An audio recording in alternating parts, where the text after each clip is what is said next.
अस्सलामुअलैकुम वरहमतुल्लाह।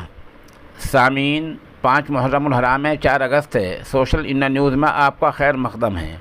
ख़बर का उन्वान है, साबिक़ मेंबर असम्बली के पेट्रोल पंप से AK-47 राइफ़ल मिली हैं, 4 मैगज़ीन मिले हैं, 375 गोलियां मिली हैं और गैर मुल्की पिस्तौल बरामद हुआ है। ये कैसे मिला वो सुनने काबिल है। विष्णु मिश्रा का एक बेटा है विजय मिश्रा, वो जेल में बंद है, काफ़ी दिनों से जेल में बंद है। उस पर असमत दरी के और लूट के ऐसे मुकदमात दर्ज हैं। पुलिस ने उसको यानी विष्णु मिश्रा को रिमांड पर लिया। पुलिस ने रिमांड पर लाकर उससे सख्ती से पूछताछ की। उसने बताया कि मेरे बाप के जो हमारा पेट्रोल पंप है उसमें ये हथियार रखे हुए हैं। तो तभी भदोही की गोपीगंज पुलिस ने कार्रवाई की और विष्णु मिश्रा के पेट्रोल पंप पर छापा मारा।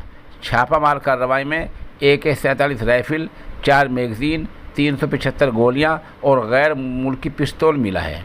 आप फिर बात को समझ लें कि विष्णु मिश्रा साबिक़ MLA हैं, जेल में बंद हैं। उसके बेटे विजय मिश्रा वो भी जेल में बंद हैं। बाप बेटा विष्णु मिश्रा, विजय मिश्रा दोनों जेल में बंद हैं। आज पुलिस ने साबिक़ MLA के बेटे विजय मिश्रा को रिमांड पर लिया।